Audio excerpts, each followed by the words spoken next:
وقال رسول الله صلى الله عليه وآله وسلم شهر رمضان شهر الله عز وجل وهو شهر يضاعف الله فيه الحسنات۔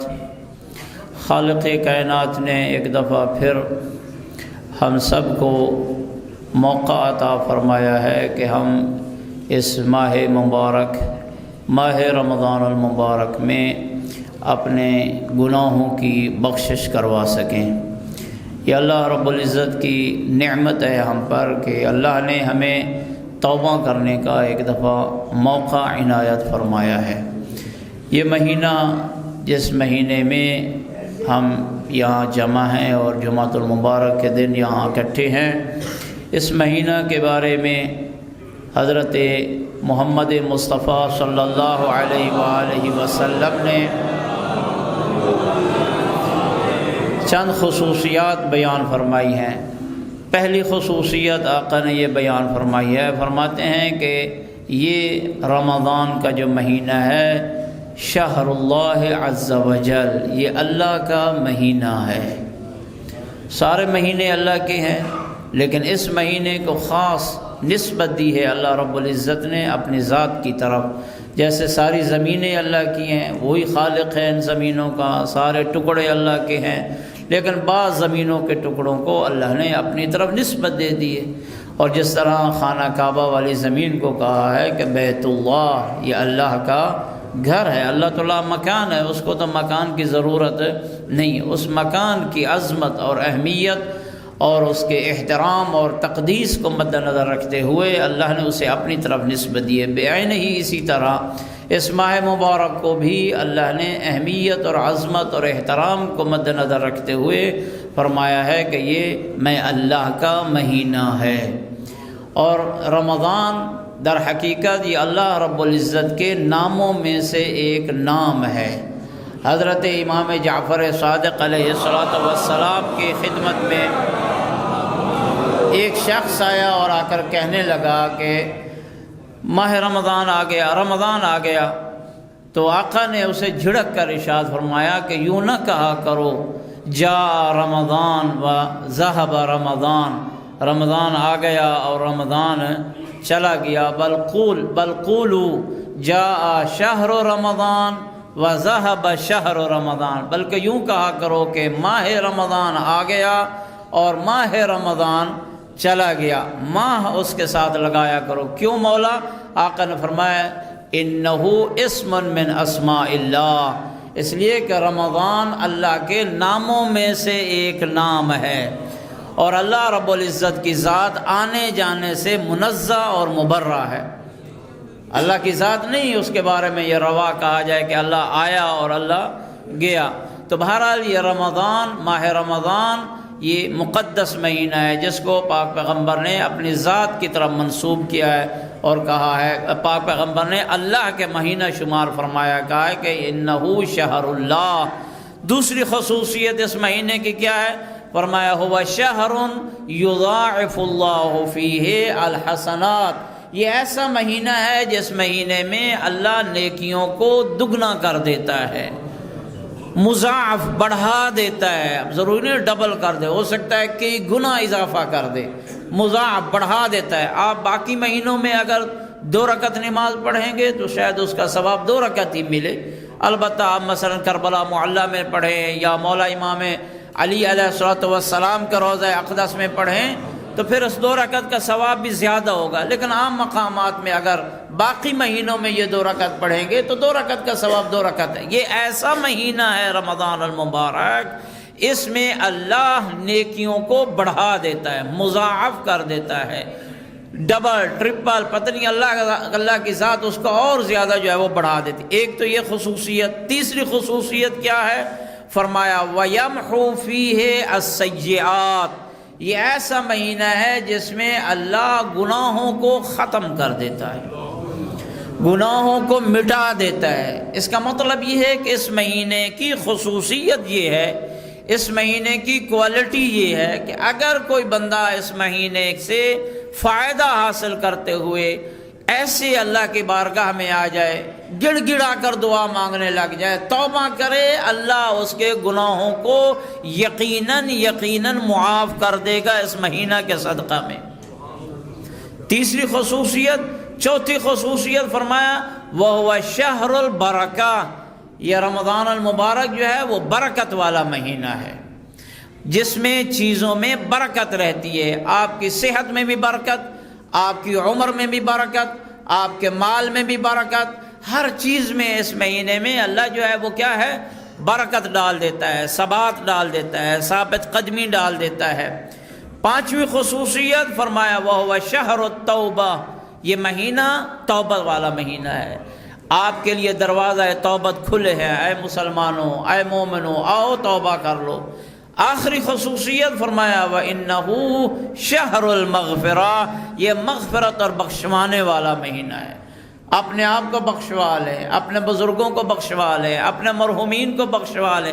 بخشوانا کیسے ہے؟ ہم یہ سمجھتے ہیں کہ مثلا 2 رکعت نماز پڑھ لی، سجدہ کوئی لمبا کر لیا تو گریہ کر لیا، گڑ گڑا لیا تو ہم نے بخشوا لیا ہے۔ یہ ہو سکتا ہے آپ کا اور تمہارے رب کا جو معاملہ تھا اس میں آپ نے کوئی صفحہ جو ہے وہ کلیئر کروا لیا ہو، لیکن جو مومنین کے ساتھ آپ کے معاملات تھے، جو لوگوں کے ساتھ آپ کے معاملات تھے، جو لوگوں کے حقوق میری گردن پہ تھے، ان حقوق کو تو میں سجدے سے نہیں معاف کروا سکتا نا، ان حقوق کو تو مجھے بہرحال ان سے جو ہے وہ جا کے ان کو سیٹسفائیڈ کرنا پڑے گا اور ان کا حق مجھے دینا پڑے گا۔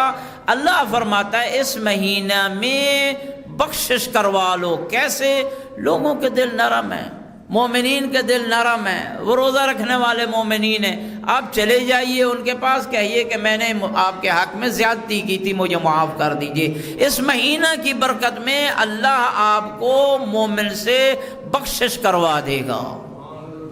فقط ہم ایک بخشش کی طرف متوجہ نہ رہیں کہ مثلا اللہ اور میرے درمیان جو خطائیں اور غلطیاں ہیں، جو اللہ کا حق میری گردن پر ہے وہ میں بخشواتا رہوں، رات کے پہرے پہ کھڑے ہو کے، رات کی آدھی رات کو کھڑے ہو کے، تہجد کا ٹائم کھڑے ہو کے، اچھی بات ہے، یہ معاملات بھی صاف کروائیں، لیکن اگر لوگوں کے حقوق ہیں میری گردن پہ، مومنین کے حقوق ہیں میری گردن پہ، اپنے رشتہ داروں کے حقوق ہیں میری گردن پہ، بہن بھائیوں کے حقوق ہیں میری گردن پہ، اولاد کے حقوق ہیں، زوجہ کے حقوق ہیں، اللہ فرماتا ہے اس مہینے کی خصوصیت یہ ہے کہ ان لوگوں کے دل نرم ہوں گے جو بھی زیادتیاں اور ظلم کیے ہوں گے، اللہ رب العزت اس مہینہ کی برکت سے وہ معاف کر دے گا۔ اس مہینے میں روزہ رکھنے سے کیا خصوصیت ہے، کیا ثواب ملتا ہے؟ عام طور پہ یہ ایک بہت بڑا المیہ ہے کہ نوجوان بھی اب روزے سے کتراتے ہیں، صحت مند ہے لیکن روزہ نہیں رکھتا ہے، جبکہ فقہاء کرام نے مزدور کے بارے میں بھی فرمایا ہے۔ ایک مزدور ہے نا، مزدوری کے لیے نکلتا ہے، ظاہر ہے اس کو مشقت والا کام کرنا پڑتا ہے، اس کو بہت زیادہ تکلیف جو ہے وہ برداشت کرنی پڑتی ہے۔ فقہاء کرام فرماتے ہیں اگر وہ اس مہینے میں مشقت والا کام کرنے کی وجہ سے روزہ نہیں رکھ سکتا ہے اور اس کی روزی کمانی بھی ہے تو فرماتے ہیں اس مہینے سے پہلے اپنی روزی کو سٹاک کر لے، اس مہینے سے پہلے ڈبل ٹرپل شفٹیں لگا کے اپنی روزی کو کیا ہے وہ سٹاک کر لے، اور اس عذر خواہی کی بنیاد پر ماہ رمضان کے روزے کو نہیں چھوڑ سکتا کہ مجھے مزدوری پہ جانا ہے، میں تو مشقت میں ہوتا ہوں۔ تو اس طرح اس ماہ مبارک کی کیا ہے وہ اہمیت اور عظمت ہے۔ فضیلت روزہ کیا ہے؟ حضرت امام محمد باقر علیہ السلام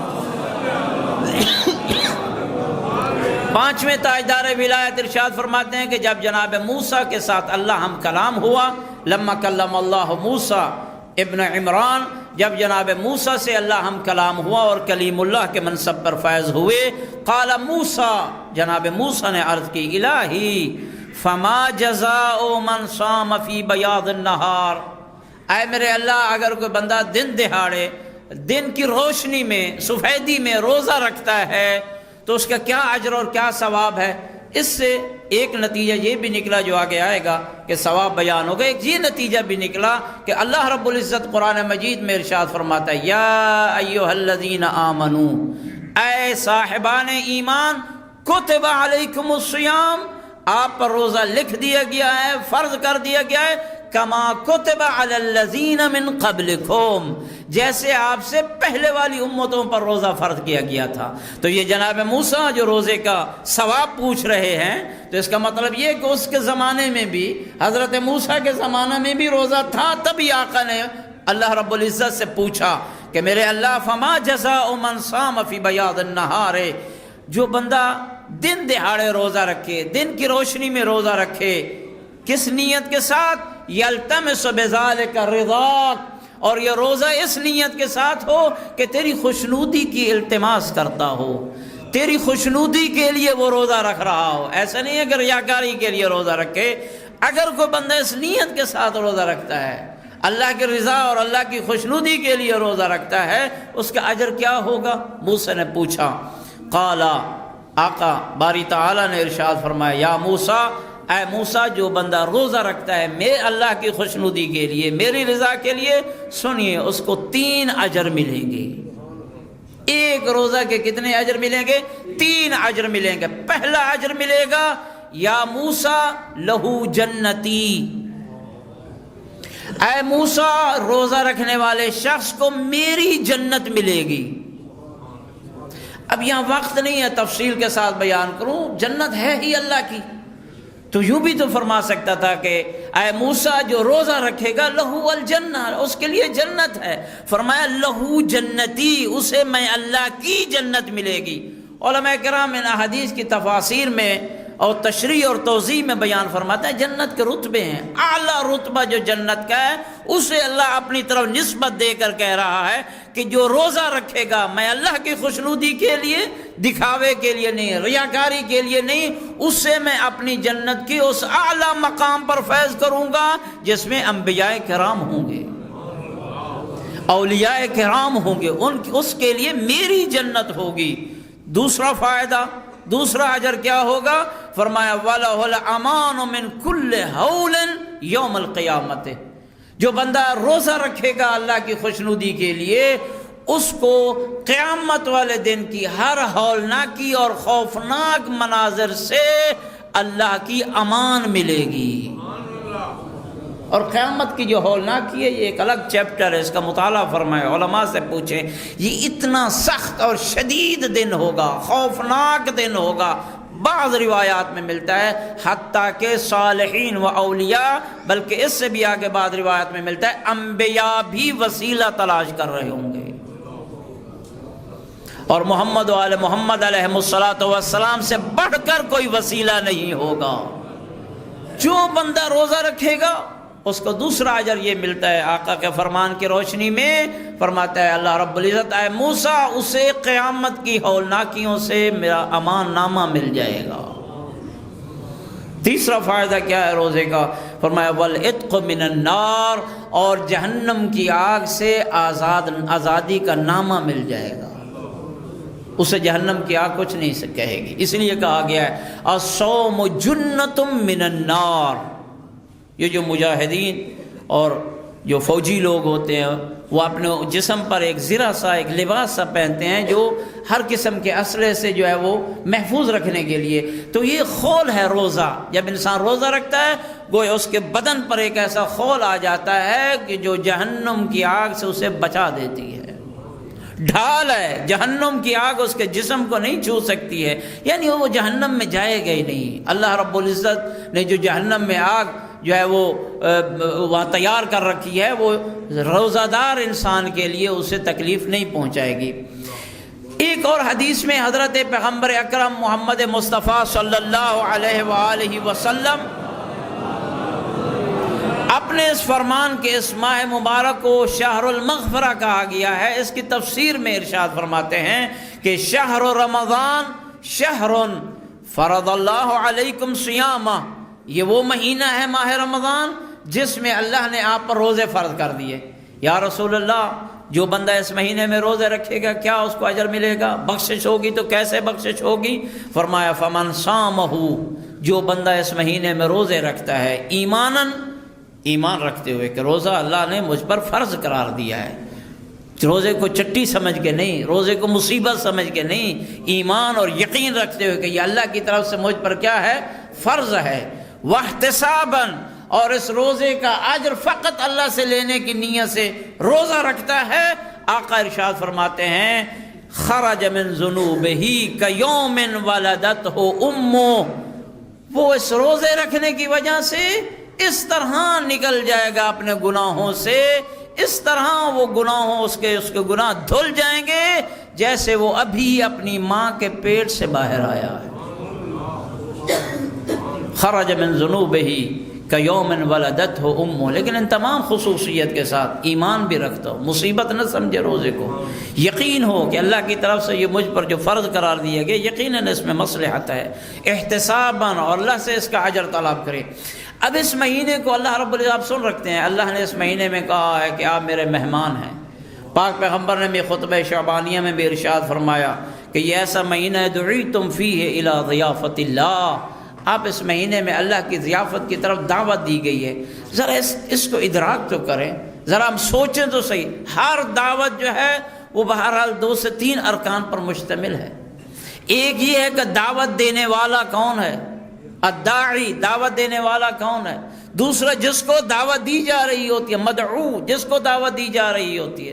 تیسرا کس چیز پر، کس مادب پر، کس کھانے پر، کس دسترخوان پر اسے دعوت دی گئی۔ بہرحال یہ 2 سے 3 ارکان تو ہر دعوت اور ہر ضیافت کے ارکان پائے جاتے ہیں۔ یہاں جو پاک پیغمبر فرما رہا ہے ایمان والو، اے مسلمانوں، یہ ایسا مہینہ ہے دعیتم فیہ الی ضیافت اللہ، اس مہینے میں آپ اللہ کے مہمان ہو، اللہ کی ضیافت میں آپ کو دعوت دی گئی ہے۔ ذرا سوچو تو صحیح، کس شخصیت نے ہمیں دعوت دی ہے، کس ہستی نے ہمیں دعوت دی ہے؟ دعوت دینے والی ذات کون ہے؟ وہ ذات ہے جو ذات بے نیاز ذات ہے، وہ کسی کی محتاج نہیں ہے، وہ مالک کون و مکان ہے، جبار السماوات والارضین ہے، بے نیاز، فیاض مطلق ہے، قادر مطلق ہے۔ وہ مجھے دعوت دے کے اس کی وجہ سے وہ اپنے آپ کو کوئی بڑھاوا اسے نہیں مل جائے گا، وہ تو بے نیاز اور غنی مطلق ہے، وہ ہستی مجھے دعوت دے رہی ہے۔ دیکھیں نا، ماہ رمضان میں مختلف وہ افطار پارٹیاں بھی ہوتی ہیں۔ ایک تو واقعاً افطار پارٹی ہوتی ہے جس میں واقعاً مومنین، مسلمان، روزہ رکھنے والے ہی جاتے ہیں۔ ایک سیاسی افطار پارٹی ہوتی ہے جس میں اکثریت جو ہے وہ بہرحال وہ بس کھانے پہ ہی بلائے جاتے ہیں، وہ روزہ ان کا نہیں ہوتا ہے، لیکن نام افطار پارٹی کا دے دیا جاتا ہے، اور پھر باقی ساری جو گپ شپ ہے وہ آپ جانتے ہی ہیں، وہ یہی ہوتی ہے، دنیا داری کی باتیں ہوتی ہیں، یہ اس کے چھوڑیے۔ لیکن یہ جو افطار پارٹیاں ہوتی ہیں جو واقعاً مومنین ایک دوسرے کی کرتے ہیں، اس میں جب کوئی مومن دوسرے مومن کی افطار پارٹی کرتا ہے، دعوت دیتا ہے، ایک فرحت ہوتی ہے، ایک سرور ہوتا ہے، اور انسان جو ہے بڑے بن ٹھن کے اس شخص کے ہاں جاتا ہے، کہتا ہے کہ آج فلاں ہستی نے مجھے دعوت دی ہے، آج فلاں مولانا نے، اگر جو ہے تو مشکل مولانا دعوت دے، لیکن آج فلاں مولانا نے مجھے دعوت دی ہے، آج فلاں مثلا ڈاکٹر صاحب کے ہاں میں مدعو ہوں۔ جس قدر شخصیت کا سٹیٹس بلند، اس قدر مدعو جس کو دعوت دی جا رہی ہوتی ہے وہ اپنے اندر ایک اعزاز اور ایک افتخار محسوس کرتا ہے۔ ذرا یہاں بھی سوچئے، آپ کو روزانہ کس کی طرف سے دعوت دی جا رہی ہے؟ مزید اس کی ڈیٹیل میں نہیں جاتا کہ وہ دعوت دینے والا کس طرح خدمت کر رہا ہوتا ہے جس کو دعوت دی جا رہی ہوتی ہے۔ اے روزہ دار، ذرا سوچئے تو صحیح، اس مہینہ میں تیری خدمت کرنے والا کون ہے؟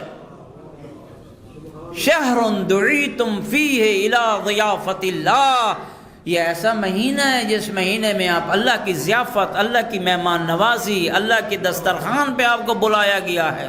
بدبخت نہیں ہے وہ انسان، اللہ دعوت دے اور وہ روزہ نہ رکھ کر اس دعوت نامہ کو قبول نہ کرے، کتنا بدبخت ہے وہ انسان۔ یہ مدعو کون ہے اس دعوت میں؟ کس کو دعوت دی جا رہی ہے؟ عباد ضعفاء، ہم جیسے کمزور بندوں کو دعوت دی جا رہی ہے، ہم جیسے لاچار بندوں کو دعوت دی جائے۔ ہمارا کیا سٹیٹس ہے اللہ کے سامنے؟ ہمارا تو وجود ہی اس کی وجہ سے ہے، ہم تو کچھ نہ تھے، اس نے جو ہے وہ کیا ہے ہمیں وجود کا لباس پہنایا، اور ہم کچھ بھی نہیں ہیں، سب طاقتیں، سب قوتیں، سب کچھ اسی رب العزت کی طرف سے دی ہوئی ہیں۔ ہم جیسے کمزور بندوں کو اللہ کہہ رہا ہے میں آپ کا مہمان نواز ہوں اور آپ میرے جو ہے وہ مہمان ہیں۔ اللہ اکبر۔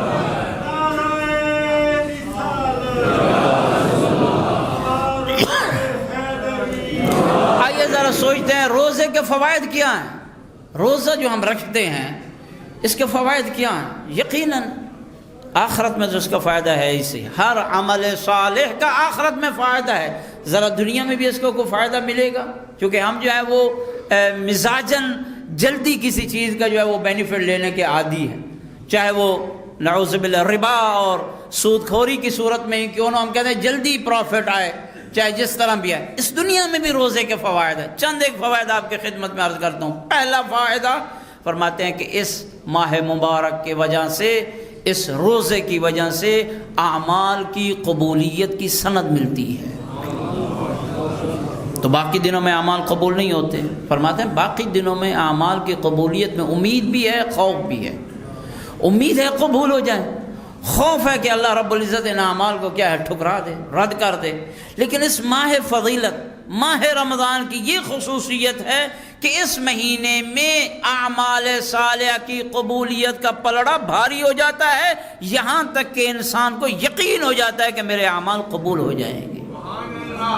قبولیت عمل، اور اس کی کیا دلیل؟ پاک پیغمبر صاحب وما ينطق عن الهوى ارشاد فرماتے ہیں وَعَمَلُكُمْ فِيهِ مقبول، یہ ایسا مہینہ ہے جس میں آپ کے اعمال قبول ہوتے ہیں۔ اس لیے کہا گیا صدقات، خیرات، زکوٰۃ، حتیٰ کہ خمس دینے کی تاریخ ماہ رمضان میں رکھو، اس لیے کہ اس مہینے میں ہر دیا ہوا، ہر کیا ہوا عمل صالح کو سند قبولیت ملتی ہے۔ وَدُعَاءُكُمْ فِيهِ مُسْتَجَاب، اور اس مہینے میں دعائیں کیا ہوتی ہیں؟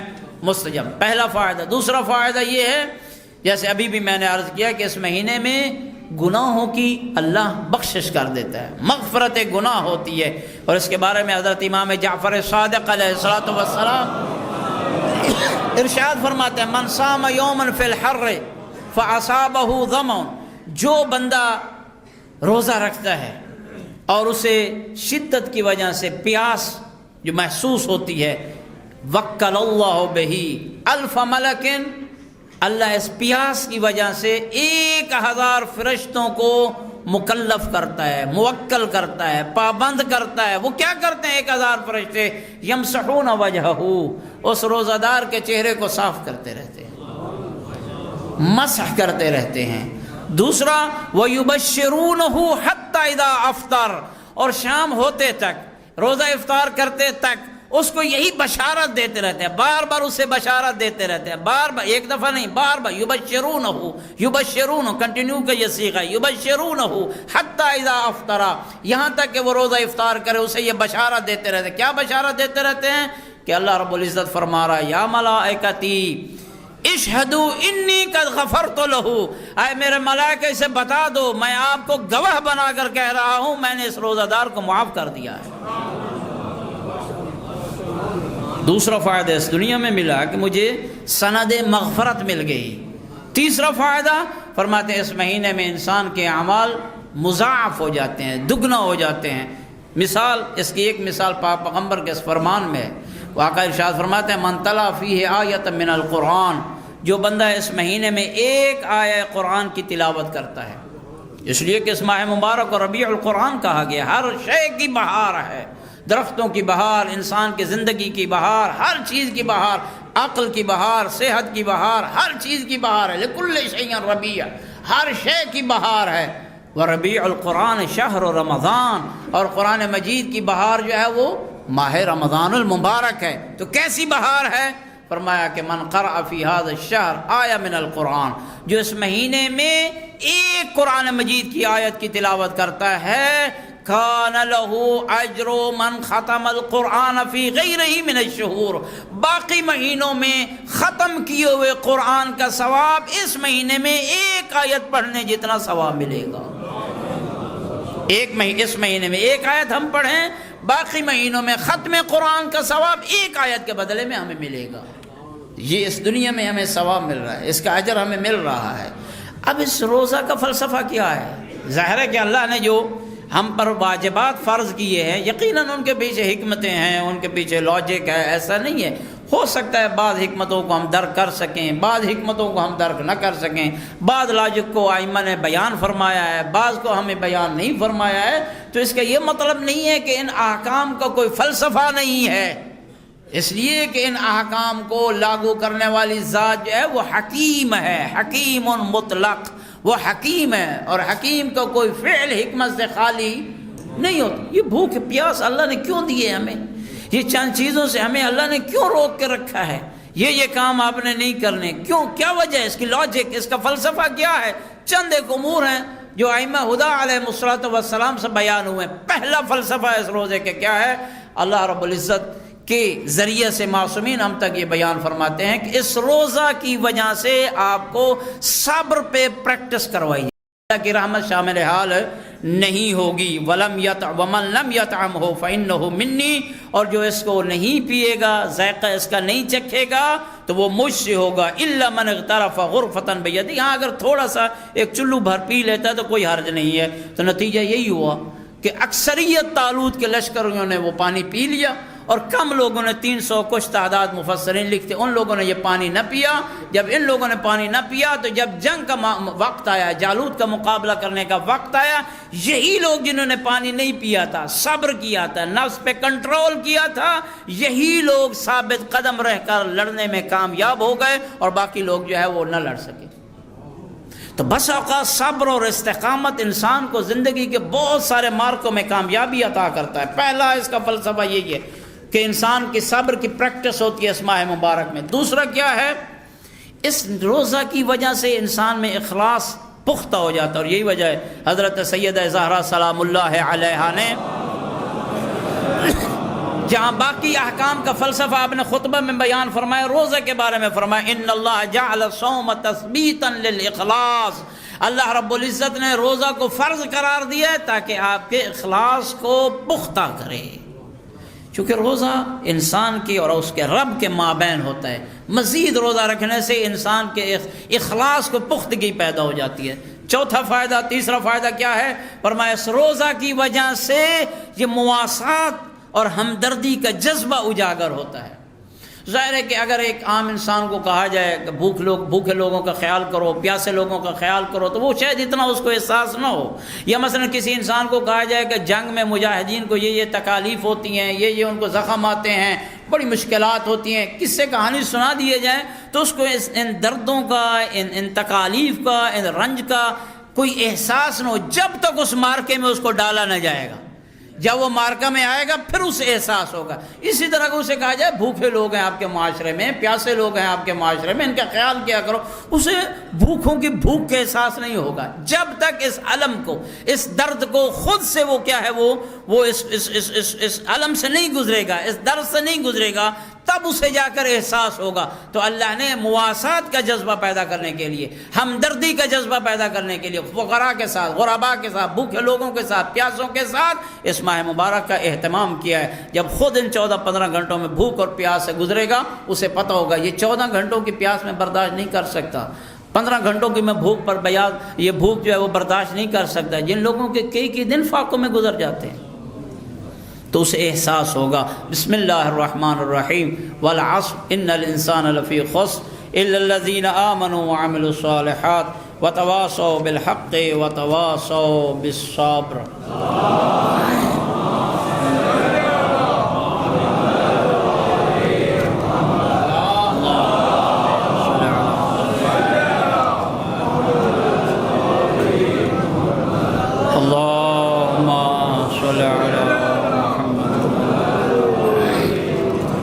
اعوذ باللہ من الشیطان اللعین الرجیم بسم اللہ الرحمن الرحیم الحمد لأہلہ والصلاة علی اہلہا اما بعد۔ دیکھیے اس ماہ مبارک میں انسان کو تزکیہ نفس کرنا چاہیے، اور اس تزکیہ نفس سے ہی انسان اللہ کا قرب حاصل کر سکتا ہے۔ اور یاد رکھیے کہ اخلاق حسنہ کی منزل، اخلاق حسنہ یعنی اچھے اخلاق سے اپنے آپ کو آراستہ و پیراستہ کرنا، اچھے اخلاق کو اپنے اندر پیدا کرنا اور اچھی عادات کو اپنے اندر لے کر آنا۔ علماء اخلاق کے نزدیک اس کا مرحلہ بعد میں آتا ہے، پہلے اپنے آپ کو اخلاق سیئہ سے منزہ کرنا ہے۔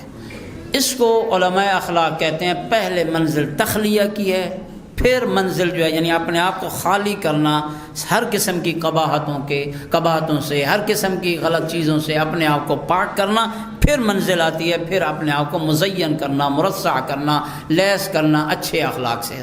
اب اس کی تفصیل ہے انشاءاللہ میں بعد میں عرض کروں گا، وقت نہیں ہے۔ یہ بالکل ایسے ہی ہے کہ مثلا ایک انسان جو ہے وہ اس کا گھر کے اندر جو ہے وہ تاریکی میں ڈوبا ہوا ہے، اور گھر کے مین گیٹ پہ چراغ جو ہے وہ رکھ دے اور چراغاں کر دے، اندر تو اسے روشنی نہیں ملے گی نا، اس لیے اندر تو ابھی غلاظتوں سے پر ہے، اندر جو ہے وہ اس کا ابھی جو ہے وہ کیا گندگی سے پر ہے، باہر رکھے ہوئے چراغ سے کیسے روشنی ملے گی؟ بعین ہی اسی طرح اگر ایک انسان ظاہری لبادہ اوڑھ لیتا ہے اخلاق حسنہ کا، لیکن اندر کو اگر پاک اور پاکیزہ نہیں کرتا ہے، اخلاق جو برے ہیں، رذیل اخلاق ہیں، بد اخلاق ہیں، سیئے ہیں، ان کو اپنے سے دور نہیں کرتا ہے، یہ منزل جو تحلیہ والی، تحلی والی، یعنی اپنے آپ کو اخلاق حسنہ سے مزین کرنے والی منزل نہیں آئے گی۔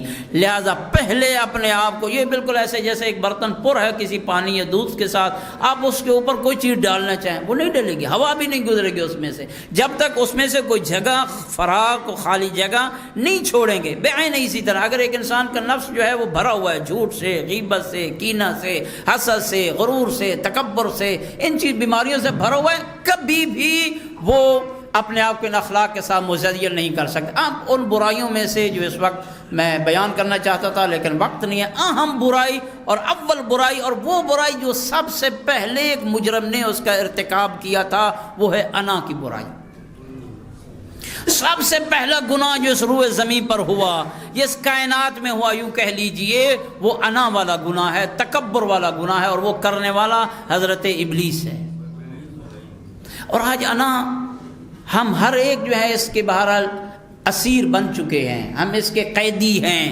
کوئی مولانا ہے تو وہ انا میں ڈوبا ہوا، کوئی مالدار ہے تو وہ انا میں ڈوبا ہوا، کوئی تاجر ہے وہ انا میں ڈوبا ہوا، کوئی زیادہ عبادت گزار ہے تو وہ انا میں ڈوبا ہوا۔ یہ میں بہت بڑی بیماری ہے، اور اسی وجہ سے ابلیس راندہ درگاہ الہی ہوا۔ اگرچہ ہم کہتے ہیں کہ اس نے سجدہ نہیں کیا، لیکن اس کا پس منظر تو یہی تھا نا کہ آپ نے مجھے، میرے اللہ، خلقتنی من نار و خلقتہ من طین، تو نے مجھے آگ سے پیدا کیا اور اسے مٹی سے پیدا، میں بڑا ہوں، میں کیسے جھکوں اس کو، میں اتنا بڑا ہوں۔ تو یہ انا جو انسان کے اندر آ جاتی ہے، اس وقت انسان کے سامنے ظاہری نقصان یہی ہوتا ہے کہ اس کو دوست چھوڑ جاتے ہیں، مخلص اس کے ارد گرد نہیں رہتے۔ سب سمجھتے ہیں یہ انا پرست آدمی ہے، یہ اپنی ذات کو مد نظر رکھتا ہے، یہ کسی کے ساتھ میں مخلص نہیں ہوتا ہے۔ اور اس کے ساتھ ساتھ دوسرا نقصان اس کو یہ ہوتا ہے، انا کی وجہ سے وہ انسان جو ہے جہاں اس کو مخلص دوست چھوڑ جاتے ہیں، دوسرا نقصان یہ ہوتا ہے وہ شرک میں مبتلا ہو جاتا ہے۔ لہذا ان بیماریوں میں سے اہم بیماری جو ماہ رمضان المبارک میں ہمیں اپنے آپ کو ان سے پاک اور پاکیزہ کرنا ہے، وہ اخلاص، انا سے دور ہو جائیے، تکبر سے دور ہو جائیے۔ کسی بزرگ کو آتے ہوئے دیکھ رہے ہیں، احتراماً کھڑے ہو جائیے۔ بچہ ہے اس کو بھی جو ہے وہ شفقت کے ساتھ اس کے ساتھ پیش آئیے۔ بڑا ہے، عالم ہے یا کوئی مومن ہے، اس کو احترام کے ساتھ۔ یہ انا ایسی بیماری ہے جس کو ختم کرنے میں علماء کرام فرماتے ہیں یہ ریاضت کرنی پڑتی ہے، جو 1 2 3 دن کا کام نہیں ہے، کئی سال لگ جاتے ہیں۔ کس کے ساتھ اگر آپ کو مجھے حسد ہے، اس کو اگر نفس نہیں بھی چاہ رہا، آتے ہوئے اس کے لیے کھڑے ہو جائیں۔ جا رہا ہے آپ کے کہیں بیٹھے ہوئے تھے، اس کے سامنے اس کا جوتا پیش کر دیں تاکہ نفس کو ماریں۔ اگر اس مہینے میں ان چیزوں سے ہم نے استفادہ نہ کیا، ان چیزوں کو دور کرنے میں استفادہ نہ کیا، تو یاد رکھیے پھر کوئی فائدہ نہیں ہے۔ یہ باقی مہینوں کی طرح ایک مہینہ ہے۔ ان اللہ وملائکتہ یصلون علی النبی یا ایھا الذین آمنوا صلوا علیہ وسلموا تسلیما۔ اللہم صل علی سید المرسلین شفیع المذنبین نبینا محمد صلی اللہ علیہ وآلہ وعلى امام المسلمین امیر المؤمنین علی بن ابی طالب وعلى سیدۃ نساء العالمین سیدتنا فاطمہ بنت رسول اللہ وعلى الحسن المجتبى والحسين الشهيد بكربلاء وعلي بن الحسين ومحمد بن علي وجعفر بن محمد وموسى بن جعفر وعلي بن موسى ومحمد بن علي وعلي بن محمد والحسن